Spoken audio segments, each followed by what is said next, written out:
Assalamualaikum warahmatullahi wabarakatuh. Bismillahirrahmanirrahim. Alhamdulillahirabbil alamin. Allahumma sholli ala sayyidina Muhammadin wa ala alihi wa ashabihi ajmain. Qala Allah ta'ala fi kitabihil karim, a'udzu billahi minasyaitonir rajim. Bismillahirrahmanirrahim. Inna a'tainakal kautsar fasholli li rabbika wanhar inna syani'aka huwal abtar. Shadaqallahul azim wa shadaqa rasuluhul karim wa nahnu ala dzalika minasyahidin wa sakirin walhamdulillahi rabbil alamin. Bapak Ibu yang dimuliakan Allah Subhanahu wa taala, saudara-saudaraku sebangsa setanah air dimanapun berada, anak-anakku, para siswa-siswi pelajar yang soleh dan solehah, tetap semangat dalam menempa diri di masa pandemik, dalam membentuk kecakapan, karakter mental yang mampu menyelaraskan rasa dan rasio intelektual dan spiritual. Walaupun pembelajaran masih dilakukan secara online atau daring. Ungkapan rasa syukur senantiasa kita awali sebagai opening di setiap majelis atas berbagai limpahan kenikmatan yang tidak terhingga. Nikmat Allah yang luar biasa Allah curahkan, yang mampu menggerakkan jasmaniah dan ruhaniyah kita menjadi manusia yang sempurna. Laqad khalaqnal insana fi ahsani taqwim. Mari kita ikrarkan kalimat tahmid, kalimat syukur biqaulina alhamdulillahi rabbil alamin. Doa keselamatan, kesejahteraan kita alirkan untuk junjungan kita Nabi Agung Muhammad sallallahu alaihi wasallam, minangka paku buwana ning alam semesta ini, sebagai uswah, sebagai keteladanan, sebagai kaca penggala dalam kita menjalani setiap aktivitas kehidupan ini. Allahumma sholli ala Muhammad, ya Rabbi sholli alaihi wasallim. Bapak Ibu, saudara-saudaraku, anak-anakku yang berbahagia, agama Islam hadir di tengah-tengah umat untuk menyelamatkan, membela, dan menghidupkan keadilan dalam bentuk yang konkret atau yang nyata, dan juga bermakna sebagai pembebas, yaitu membebaskan manusia dari kondisi-kondisi ketidakadilan, baik dalam bidang ekonomi, politik, bahkan juga pendidikan. Akan tetapi sebagian besar pemeluknya sendiri kurang dipahami dan dikenal. Yang lebih dikenal adalah muncul wajah atau wajana kehidupan sebagai wajah agama Islam, sebagai ritual belaka. Asal sudah sholat, asal sudah puasa, asal sudah zakat, dipandang sebagai seseorang yang taat atau soleh dalam beragama. Dampak negatifnya, umat Islam kehilangan spirit religiusitas yang murni. Apa itu? Spirit keadilan yang menghubungkan antara keluhuran ajaran agama dan kemuliaan praktek-praktek kemanusiaan dalam kehidupan sehari-hari. Dari sinilah muncul dikotomik istilah kesalehan sosial dan kesalehan individual. Harusnya ada kolerasi di antara keduanya dalam kehidupan yang nyata ini. Mengapa? Karena Allah Subhanahu wa taala di dalam Al-Qur'an surat Al-Baqarah ayat 208 mengajarkan kepada kita, udkhulu fi silmi kafah. Artinya, masuklah kalian ke dalam Islam secara penuh. Artinya apa? Seorang muslim harus mampu menjadi individu yang taat dalam pelaksanaan ibadah ritual seperti sholat, puasa, zakat, haji, ataupun zikir. Karena inilah yang disebut dengan hablu minallah. Akan tetapi juga harus menjadi pribadi muslim yang memiliki kepekaan sosial dan mampu menerapkan nilai-nilai islami dalam kehidupan bermasyarakat, seperti bersikap santun, suka menolong, dan concern terhadap masalah-masalah umat. Dan inilah yang disebut dengan hablu minan nas. Karena itu, kriteria kesalehan seseorang tidak hanya diukur dari ibadah ritualnya saja, sholat dan puasanya, tetapi juga dilihat dari output sosialnya, nilai-nilai dan perilaku sosialnya, berupa kasih sayang kepada sesama, kepedulian, memberi dan membantu sesama. Dalam sebuah hadis, Rasulullah Shallallahu Alaihi Wasallam pernah diceritakan, seorang sahabat pernah memuji kesalehan orang lain di hadapan Nabi Muhammad Shallallahu Alaihi Wasallam.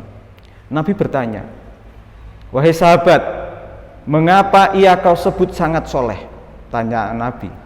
Kemudian sahabat itu menjawab, "Soalnya tiap kali saya masuk masjid, dia sudah sholat dan berdoa dengan khusyuk, dan setiap saya sudah pulang, dia masih saja khusyuk dan dalam berdoanya." "Lalu siapa yang memberi makan dan minum?" tanya Nabi lagi. Sahabat menjawab, "Kakaknya." Lalu kata Nabi, "Kakaknya itulah yang disebut soleh." Kemudian sahabat Nabi itu pun terdiam. Dari sini bisa kita simpulkan, orang soleh adalah orang yang mampu menyeimbangkan antara usoli dan usaha, mampu menyeimbangkan antara ibadah ritual dan perilaku sosial. Bapak Ibu, saudara-saudaraku, anak-anakku yang dimuliakan Allah, setiap ibadah yang dianjurkan di dalam Islam pasti memiliki efek atau nilai sosial. Tazkiyatun nafsi, yang artinya pensucian jiwa. Semua ibadah pada akhirnya ditujukan untuk membentuk perilaku karakteristik yang ujungnya memberi dampak sosial pada lingkungan sekitarnya. Contoh, sholat.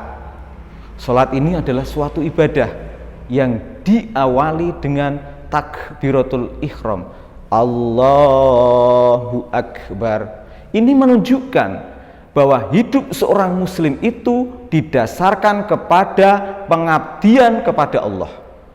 Setelah berdialog dengan Allah, meminta petunjuk jalan yang benar, sholat ditutup dengan salam, Assalamualaikum warahmatullahi wabarakatuh. Assalamualaikum warahmatullahi wabarakatuh.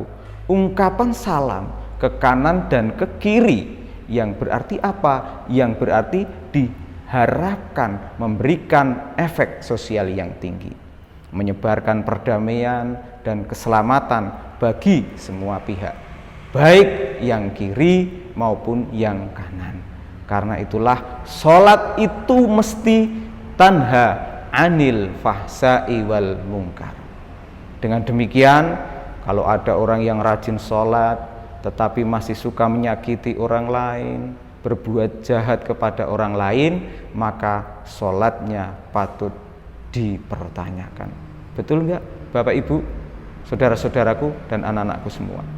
Hal ini menunjukkan bahwa ajaran agama kembali kepada manusia dan untuk manusia. Begitu juga kisah peristiwa di balik pengorbanan Nabi Ismail alaihissalam dan ayahnya Nabi Ibrahim Khalilullah alaihi wasallam. Ada nilai-nilai kesalehan sosial dan nilai-nilai pendidikan yang bisa kita teladani, bagaimana seharusnya kita berkurban dan membangun kemaslahatan bersama. Bapak Ibu, saudara-saudaraku rahimakumullah, anak-anakku, generasi penerus bangsa yang soleh dan solehah.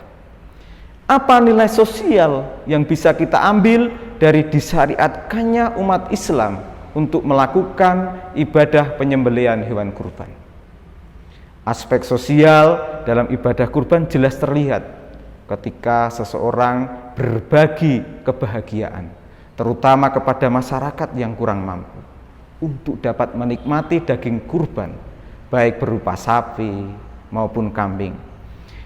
Dimensi ini akan menyadarkan individu bahwa kepedulian terhadap sesama manusia mempunyai peran yang sangat penting untuk menumbuhkan kesalehan sosial pada diri pribadi maupun orang lain. Ibadah kurban harus mampu mendorong menjadi sebuah kebaikan alam bawah sadar kita. Kepedulian terhadap sesama harus kita pupuk, harus dipupuk di hari-hari berikutnya, bukan hanya ritual tahunan semata. Ibadah kurban dapat menjadi energi pendorong masyarakat. Untuk apa? Untuk mengabdi kepada Tuhan. Begitupun penerima daging kurban juga harus memiliki semangat berkurban tahun berikutnya, agar selamanya tidak menjadi penerima, tetapi pemberi. Bukan untuk menjadi seorang muslim yang hanya berkorban perasaan saja. Tuntunan berkorban terdapat dalam Al-Quran, surat Al-Kautsar ayat 2. A'udzubillahi minasyaitonirrajim. Fasholli lirabbika wanhar, maka laksanakanlah sholat karena Tuhanmu dan berkurbanlah, sebagai ibadah untuk mendekatkan diri kepada Allah Subhanahu wa ta'ala. Seperti Nabi Ibrahim, berkorbanlah kamu, sembelihlah hewan yang bersembunyi dalam dirimu, sembelihlah kebencian yang tumbuh di hatimu, lakukanlah berkali-kali hingga yang tersisa hanya cinta. Sembelihlah kebencian yang tumbuh di hatimu, lakukanlah berkali-kali hingga yang tersisa hanya cinta. Ibadah kurban memberikan pelajaran, pendidikan secara simbolik kepada kita.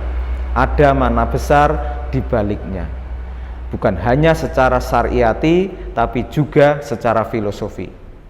Dengan berkorban, kita juga diajarkan untuk menyembelih nafsu hawaniyah yang ada pada diri kita, seperti kebencian dan kekerasan, hingga tidak ada bullying, bahkan tawuran antar pelajar. Mengapa? Karena yang muncul di dalam pergaulan kita adalah cinta kasih kepada sesama. Kurban dalam syariat Islam merupakan ibadah maliyah yang sifatnya khusus, atau ibadah finansial, ibadah harta. Khususnya bagaimana? Pertama, niat mendekatkan diri kepada Allah. Kedua, binatang yang disembelih berupa kambing, sapi, atau unta. Dan syarat dan waktunya sudah ditentukan. Misalnya, kambing untuk 1 orang, sapi untuk 7 orang. Kekhususan berikutnya adalah dilakukan pada hari Idul Adha atau Ayyamut Tasyrik. Karena itulah ibadah kurban yang memiliki ketentuan-ketentuan khusus ini bisa disebut sebagai ibadah kurban apabila syarat-syarat tersebut terpenuhi. Sebagai seorang muslim, kita dianjurkan untuk setiap waktu beramal, tapi beramal juga harus melihat waktunya. Bapak Ibu anggota PGRI secara rutin rajin banget, jam 10 sudah sholat zuhur. Ini juga kurang benar. Karena apa? Karena sholat itu sudah ditentukan waktunya. Yang menjadi sebuah pertanyaan, bagaimana dengan iuran kurban yang dilakukan di sekolah-sekolah, yang diikuti oleh puluhan siswa, yang iurannya beramai-ramai untuk membeli 1 atau 2 ekor kambing?